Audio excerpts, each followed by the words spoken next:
Good afternoon, you welcome to the 12 p.m. bilingual newscast on Equinox Television. Bonjour. Good morning to you, Innocent Azé. Mesdames et messieurs, bonjour à toutes et à tous. C'est un plaisir de vous retrouver ce midi pour une nouvelle édition bilingue du journal sur Equinox Télévision. Le Cameroun célèbre ce 20 mai la fête de l'unité nationale. Cette 48e édition se tient sans manifestation publique en raison du coronavirus. De manière exceptionnelle, le chef de l'État Paul Biya s'est adressé hier soir à la nation camerounaise. Le président de la République recommande l'union sacrée de tous les Camerounais pour vaincre cette pandémie.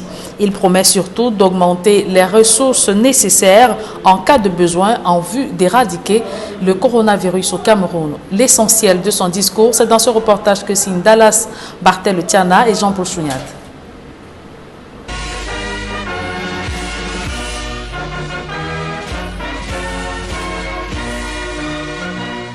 Mes chers compatriotes, la première chose que je voudrais vous dire en ce jour est de ne pas céder à la panique. Rarement le chef de l'État Paul Biya s'est adressé à la nation la veille de la fête de l'unité nationale. À contexte particulier donc, discours singulier ce 19 mai 2020, avec un seul point à l'ordre du jour, la riposte du gouvernement à la pandémie du coronavirus qui a déjà fait 3000 cas testés positifs et plus d'une centaine de morts dans notre pays. Dans ces conditions, il n'était pas possible que les festivités qui marquent notre fête nationale soient maintenues, en raison des rassemblements que cela implique. Ce n'est évidemment pas de gaieté de cœur que j'ai dû prendre cette décision. D'entrée de jeu, Paul Biya remercie toute la communauté nationale pour sa mobilisation, malgré des éclats de voix entendus ça et là, autour des dons de Survie Cameroun Survival Initiative de Maurice Kamto et deux ministres de la République, Manaouda Malachi de la Santé publique et Paul Atanganji de l'administration territoriale. J'invite particulièrement tous les responsables politiques, tous les hommes de religion, tous les leaders d'opinion, tous les responsables d'associations, tous les chefs traditionnels et tous les corps constitués à continuer à s'investir pleinement dans ce combat contre le Covid-19. Tout ceci dans le cadre fixé par le gouvernement et dans le respect des lois et règlements de la République. De même, le président de la République félicite et encourage le corps médical pour son dévouement dans la prise en charge des malades de Covid-19, dont certains personnels de santé y ont même payé au sacrifice suprême de leur vie. Je tiens également à saluer l'extrême courage du corps médical camerounais et de ceux qui l'assistent. Avec les moyens qui sont les nôtres, ils font le maximum pour soigner les personnes infectées. La nation, par ma voix, les en félicite et les encourage à persévérer dans cette voie. Promettant de tout mettre en œuvre pour éradiquer Covid-19, Paul Biya reconnaît que l'offre en soins de santé dans notre pays reste largement déficitaire pour satisfaire les besoins du peuple. Elle exige dès à présent de poursuivre le renforcement de nos structures sanitaires, de densifier notre offre de soins et surtout de remettre à jour certains de nos projets et programmes de développement. Et sur le plan économique, l'homme lion, sans proposition concrète, demande à son gouvernement de tout mettre en œuvre pour préserver le tissu socio-économique, de même qu'il met en garde les auteurs de toute surenchère autour de Covid-19. Le gouvernement, dans un contexte social inédit, il devra en particulier se montrer ingénieux et inventif pour maintenir nos équilibres financiers, contenir le taux d'inflation, assurer la continuité du service public, notamment dans le secteur éducatif, et réguler l'activité économique de manière à sauvegarder la stabilité et la paix sociale. Face à l'ampleur de l'impact de la pandémie, Paul Biya, au-delà de toutes les mesures barrières, réitère le strict respect du port du masque. En fonction de l'évolution des besoins sur le terrain, des ressources nouvelles pourraient y être apportées. En dehors du sujet coronavirus, Paul Biya n'a dit mot sur les problèmes quotidiens de survie des Camerounais, la montée des discours tribalistes et haineux, encore moins le conflit armé entre les forces de défense et de sécurité et les séparatistes anglophones qui veulent diviser le Cameroun et détruire les fondements de l'unité nationale, magnifiés avec faste et solennité, qui malheureusement n'aura pas lieu ce 20 mai 2020 en raison de la pandémie Covid-19.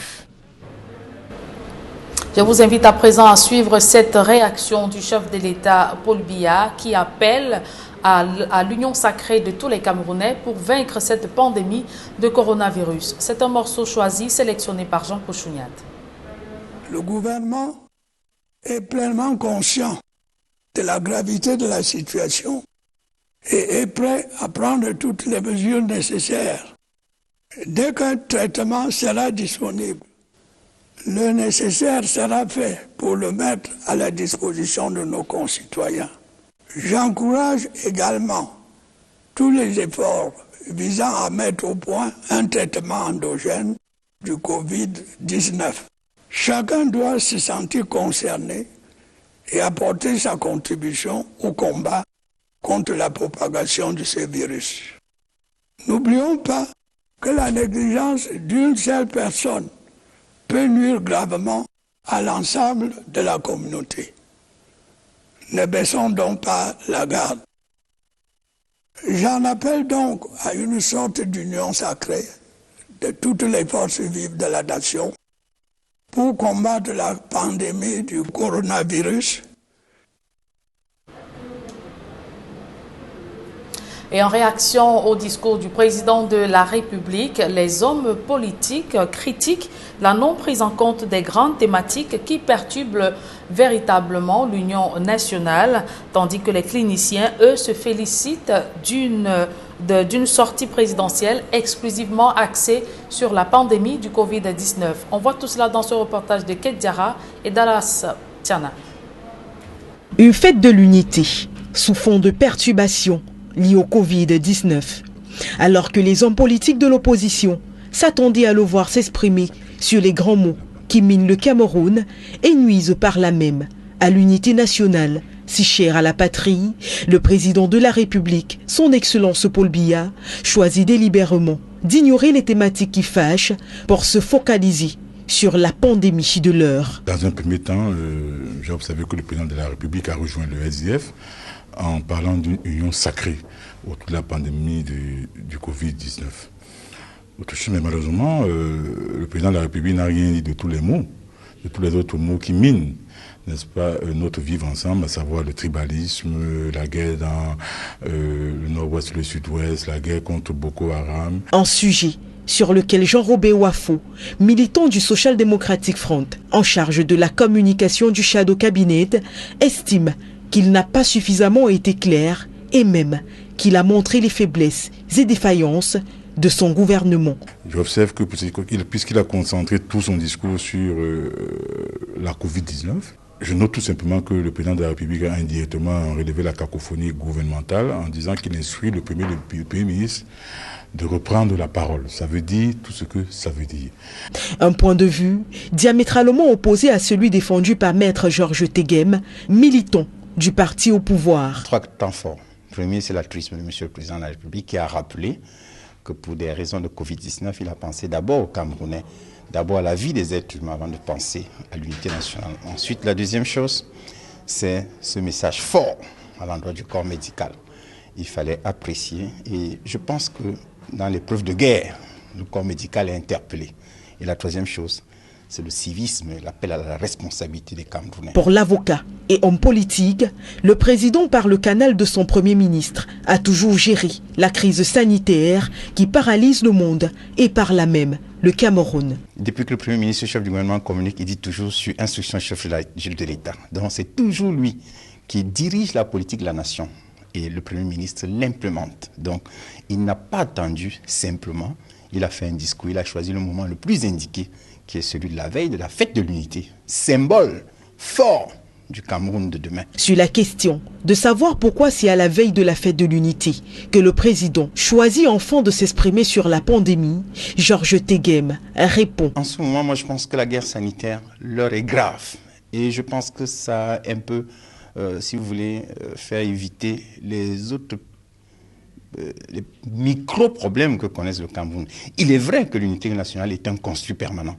Et la cause de Covid-19 peut d'ailleurs être un des mobiles de la construction de cette unité nationale. C'est-à-dire autour de la guerre sanitaire, les Camerounais peuvent être mobilisés. Pendant ce temps, au sein du corps médical, c'est la grande satisfaction. On a remarqué dans son discours, dans ses paroles, dans les détails qu'il donnait pendant son allocution, qu'il suivait particulièrement la crise. L'opinion publique était assez inquiète de son absence de prise de parole depuis l'éclatement de cette crise. De mon point de vue de médecin, de professionnel de la santé, nous attendions une parole forte autour de cette crise. Nous attendions depuis le début, depuis le déclenchement de la crise. Nous sommes contents qu'il ait parlé à de long en large de la santé. Alors que les parades et autres festivités inhérentes à la célébration du 20 mai ont été annulées sur l'étendue du territoire national, les Camerounais doivent profiter de cette date historique pour se focaliser un peu plus sur les mesures barrières à adopter afin d'éviter le coronavirus. Le professeur Maurice Kamto s'est également adressé aux Camerounais hier soir. Le président du MRC a déploré la cacophonie gouvernementale dans la gestion des crises qui secouent la République. Le président du MRC a proposé la mise en place d'un comité de haut niveau pour résoudre la crise anglophone et la crise post-électorale. Pour le professeur Maurice Kamto, la modification du code de la Constitution, la révision du code électoral et la libération des prisonniers politiques sont importants. Nous l'écoutons.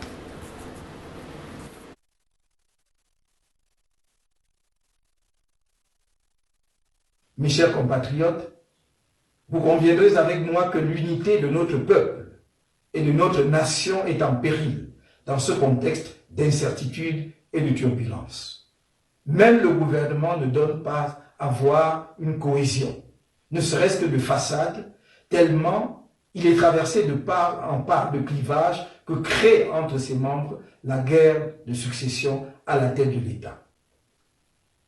La guerre contre Boko Haram figure au rang de nos préoccupations majeures, avec la recrudescence des attaques sur notre sol après la période d'accalmie observée, notamment grâce à l'appui de la communauté internationale que je tiens à remercier une fois de plus.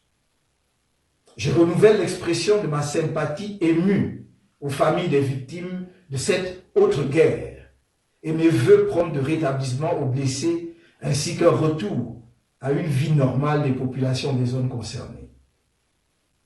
La guerre civile dans le Nozo et la crise post-électorale persistent alors que les solutions pérennes existent. Le MRC n'a cessé de faire des propositions constructives. Malgré les différences du gouvernement, notre parti persiste dans cette voie. Dans cet esprit, je propose un cadre de résolution de la crise dans le Nozo et de la crise post-électorale comprenant un comité de haut niveau appuyé par un sous-comité. Le comité de haut niveau est un comité politique chargé de la médiation et dirigé par un président ou un ancien président africain assisté par le groupe des sages de l'Union africaine.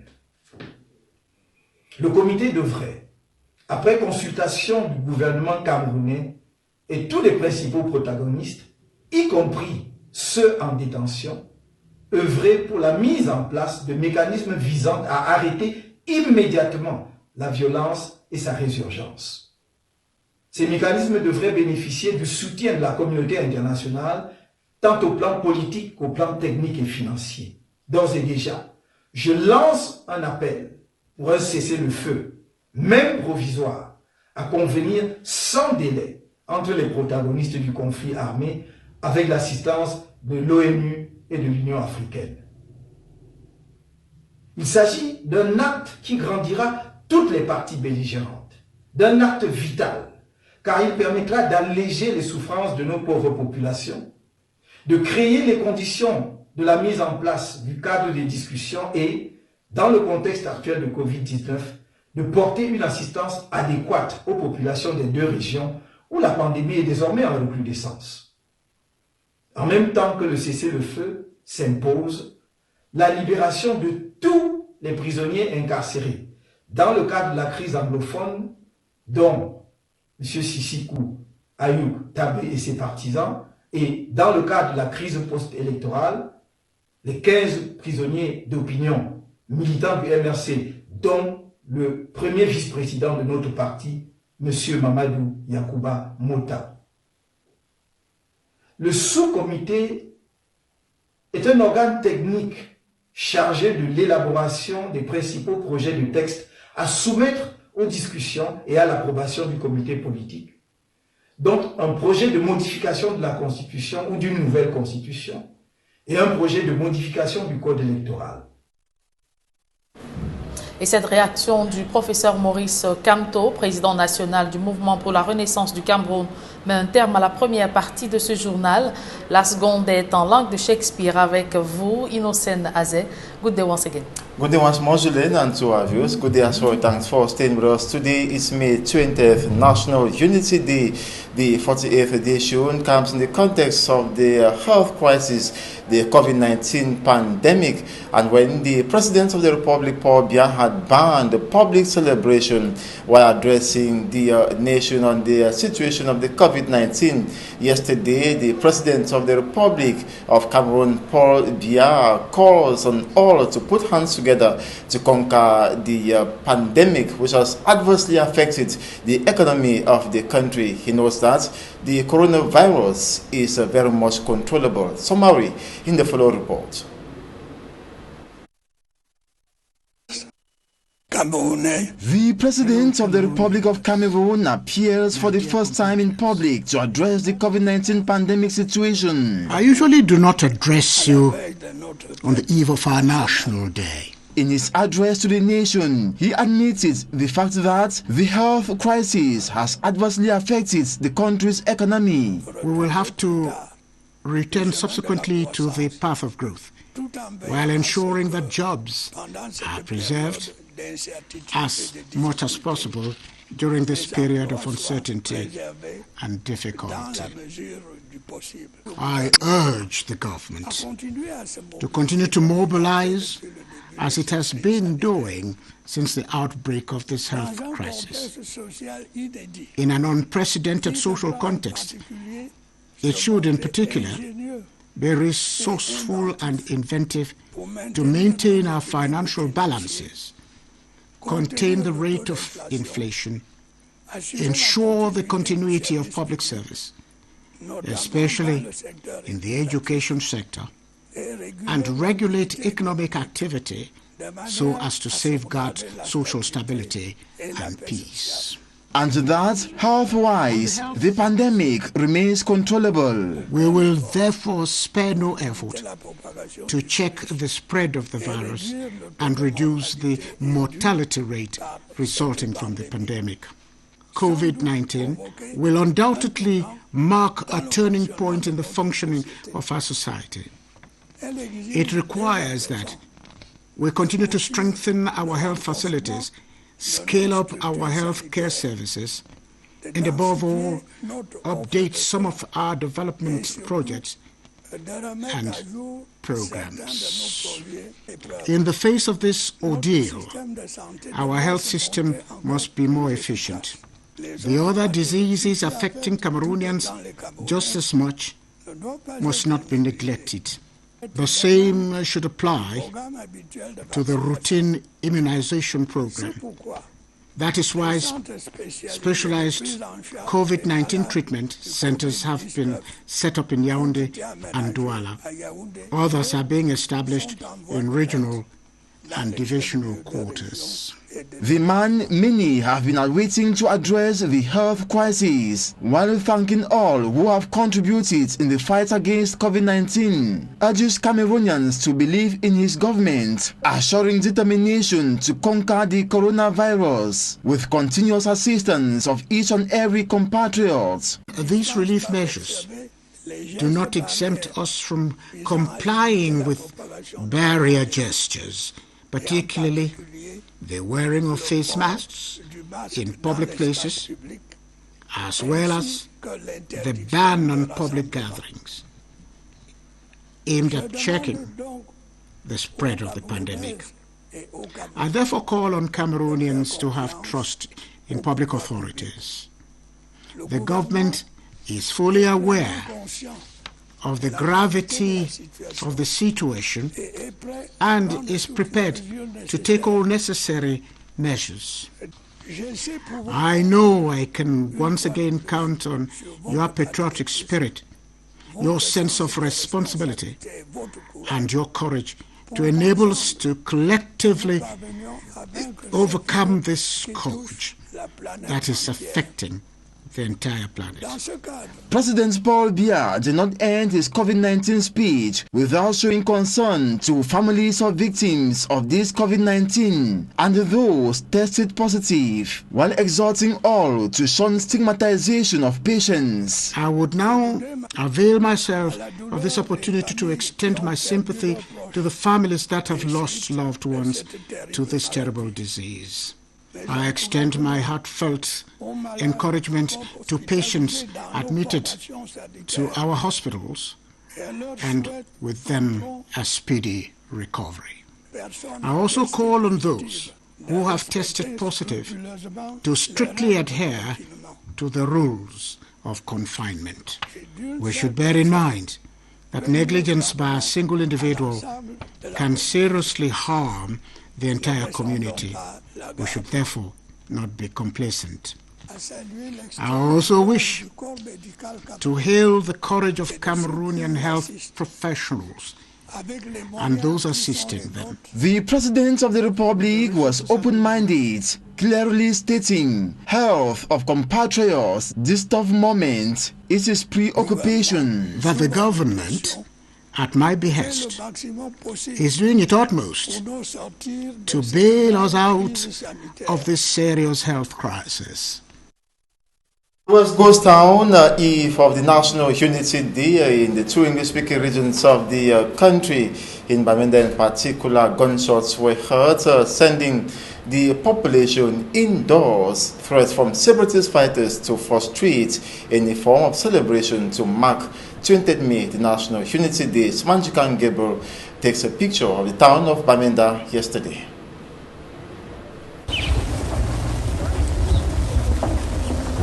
It was a dry day in Bamenda, Northwest Regional Capital, this Tuesday.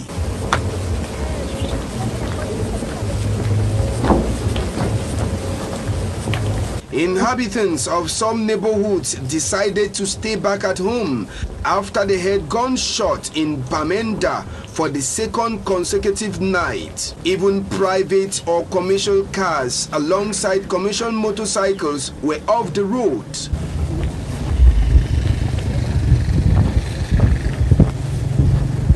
Business persons at the food market were also indoors, so no business activity was operational. Only the security guards could be spotted in some of the stores. Ghost towns have always been observed in the Northwest and Southwest regions respectively on Mondays since the crisis began in the two English-speaking regions. Elsewhere, after staying away for several months from his ancestral stool, Senator Dr. Fondo Gayunga III is again sitting on his ancestral stool. Senator Dr. Fondo Gayunga's village has also been affected by the Anglophone crisis, with his palace involved. His return to Baliyunga was an opportunity for him to see the destruction that has been caused on his palace as a result of the ongoing crisis in the Northwest and Southwest regions.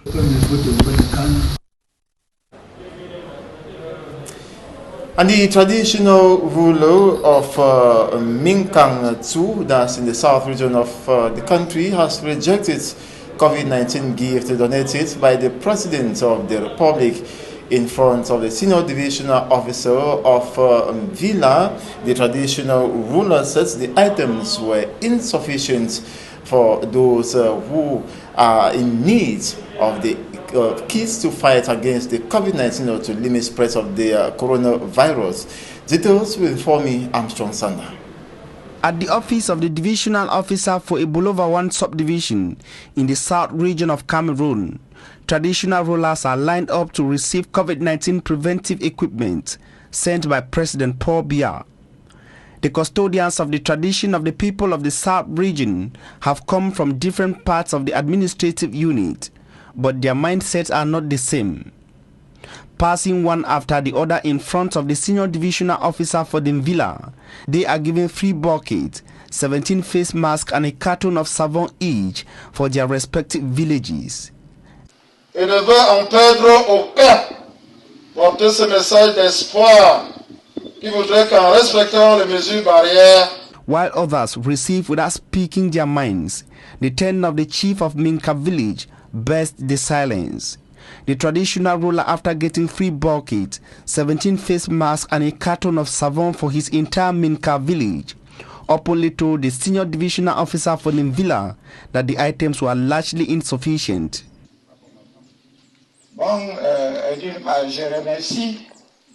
I thank the head of state for this great work for all of us.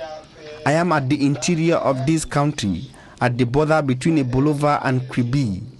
I am not interested in this. What I need is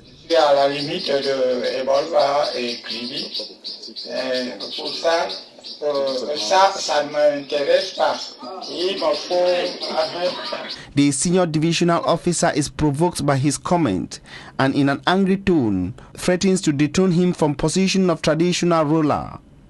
Majesté, les actes du chef de l'État. His Majesty, the acts of the head of state are not criticized. They are not commented negatively. Be disciplined. If not, I will remove you from your function. Soyez un chef discipliné, sinon je vais vous les enlever.